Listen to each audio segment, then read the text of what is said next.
Supreme court bar নির্বাচনের 13-14 তারিখের ইলেকশনের আমি একজন প্রার্থিতা ছিলাম, ট্রেজারার ক্যান্ডিডেট এবং নির্দলীয়।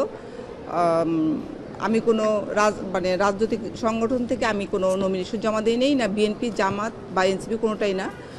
এবং 3টা নমিনেশন জমা দিয়েছি আমি। 3টাতে 9 জনের সমর্থন ছিল এবং তারাও বারের মেম্বার। এবং এখানে আমরা সুপ্রিম কোর্ট বারের মেম্বার হিসেবে আমরা জমা দিয়েছি এবং এটা কোনো পলিটিক্যালের জায়গাও নয়। এখানে সবাই আমরা একসঙ্গে, এখানে কেন আমার প্রার্থিতা অবৈধ ঘোষণা করলো এই মর্মে কোনো তারা মৌখিক বা লিখিত কোনো বক্তব্য দেন নাই। আমরা জানতে চাইলে বলছে এটা উপর থেকে ঠিক হয়ে আসছে, আমরা কিছু জানি না। এবং এটা নিয়ে আমরা বিভিন্ন জায়গায় আমরা এটার প্রতিবাদ জানিয়েছি, অনলাইনে বা মিডিয়াতে প্রতিবাদ জানিয়েছি, কিন্তু এখনও ওনারা এটা কোনো লিখিত জবাব দেয় নাই যে কেন আমাদের প্রার্থিতা অবৈধ ঘোষণা করা হলো। এবং ট্রেজারার ক্যান্ডিডেট আমি একমাত্র মহিলা ছিলাম এবং আমি 3টা নমিনেশন ফর্ম জমা দিয়েছি, বাট আমাদের 3টা নমিনেশন ফর্মই অবৈধ ঘোষণা করা হয়েছে এবং বলেছে আওয়ামী লীগ সমর্থিত যারা তাদের, কিন্তু আমি আওয়ামী লীগ করি না, বিএনপি করি না, আমি কোনো পলিটিক্যাল অর্গানাইজেশনের সাথে জড়িত নই। আর এটা হচ্ছে আমাদের স্বাধীন বার, এখানে আমাদের টাকায় এই বার চলে এবং একজন লয়ার মারা গেলে এইখানে লাশটা নিয়ে আসা হয়। এখানে কোনো রাজনৈতিক দলের এখানে কোনো পরিচয় না। আমরা সবাই এখানে একসঙ্গে বসে একসঙ্গে খাই, একসঙ্গে চলাফেরা করি, একসঙ্গে কোর্টে মামলা করি, কিন্তু এখানে কেন পলিটিক্সটা ঢুকানো হচ্ছে, কারা ঢুকাচ্ছে, এটা আসলে আমরা জানি না। আর আমরা নিরপেক্ষভাবে আমরা চাই এটা সুষ্ঠু তদন্ত হয়ে সবার অংশগ্রহণের নির্বাচনটা হোক এবং এই নির্বাচন বাতিল হয়ে পুনরায় তফসিল ঘোষণা করে সবার যারা যারা নমিনেশন চেয়েছে তাদের সবার অংশগ্রহণ করে নির্বাচনটা হোক, এইটাই আমি চাই। আমি একই ট্রেজারার পদপ্রার্থী হিসেবে 3টা ফর্ম জমা দিয়েছি, কারণ স্ক্রুটিনিতে দেখা যায় যে একজনের হয়তো সদস্য নাম্বার ভুল আছে বা কারো টাকা জমা দেওয়া নাই, স্ক্রুটিনিতে সাধারণত এগুলাই স্ক্রুটিনি করা হয়। তাছাড়া কে কোন দল সমর্থন করে এটা আমাদের ইতিহাসে নাই, যে কেউ কোনো দল সমর্থন করলে তার মনোনয়ন বাতিল হবে, এটা আমাদের ইতিহাসে, বাংলাদেশের ইতিহাসে নাই। এবং স্ক্রুটিনিতে আমার 3টা ফর্মে ফ্রেশ ছিল এবং বৈধ ছিল, কিন্তু তারা কি জন্য বাতিল করেছে এটা এখনো তারা ক্লিয়ার করেননি। হ্যাঁ, অবশ্যই করণীয় আছে।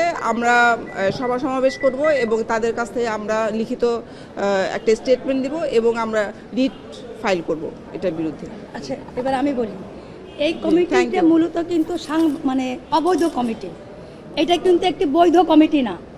এই কমিটি মূলত অবৈধ কমিটি। এই কমিটি কোনো অবস্থাতেই বৈধ নয়।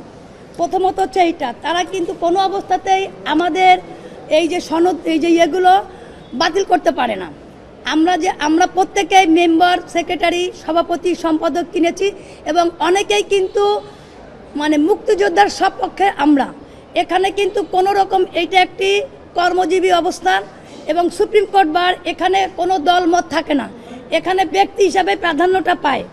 এবং এই কমিটি যে আমাদের যে বাতিল ঘোষণা করলো আমাদের মনোনয়ন ফর্ম, এটা কিন্তু সে বাতিল করতে পারে না, কারণ এই কমিটি নিজেই অবৈধ।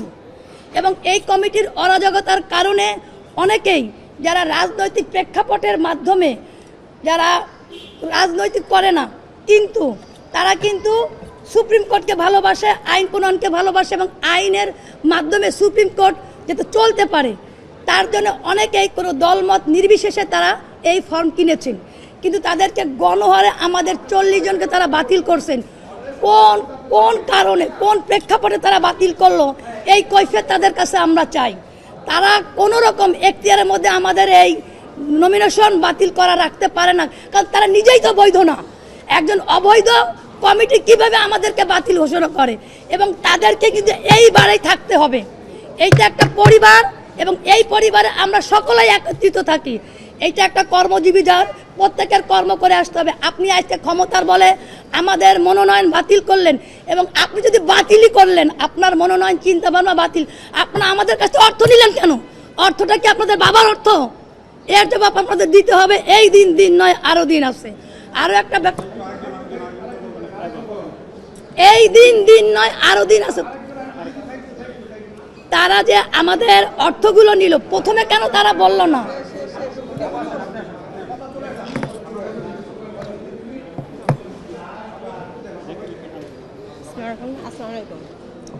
আমি আসন্ন সুপ্রিম কোর্ট আইনজীবী সমিতি নির্বাচন 2026-27-এ একজন সদস্য পদপ্রার্থী ছিলাম। সেই হিসেবে আমি 2টা মনোনয়ন ফর্ম দাখিল করেছি এবং মনোনয়ন ফর্মে যথাযথ নিয়ম মেনে আমি মনোনয়ন ফর্মগুলো দাখিল করেছি। সেখানে কোথাও আমাদের দলীয় পরিচয়ের কথা লেখা নাই। আমরা ভোটার কিনা, বারের টাকা যথাসময়ে আমরা জমা দিয়েছি কিনা, আমাদের যারা মনোনয়ন ফর্মে আমাদের প্রস্তাবকারী যারা ছিল তারা ভোটার কিনা,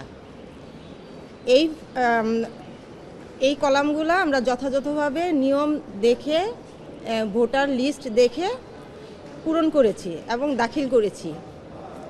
কিন্তু গত 28 তারিখে যেটা হলো যে আমাদের মনোনয়ন ফর্ম কেন বাতিল হলো, এই ব্যাপারে কোনো সদুত্তর না দিয়ে সরাসরি আমাদেরকে অবৈধ ঘোষণা করলো। কি কারণে আমরা অবৈধ? ওইখানে ফর্মে তো কোথাও কোনো দলীয় পরিচয়ের কথা লেখা নেই। আমরা এখানে সুপ্রিম কোর্টের আইনজীবী, বাংলাদেশের 52% নারী।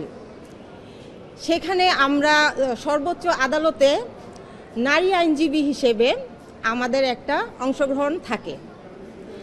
সেখানে আমাদের নারী আইনজীবীদেরকেও এভাবে বাতিল করা হয়েছে।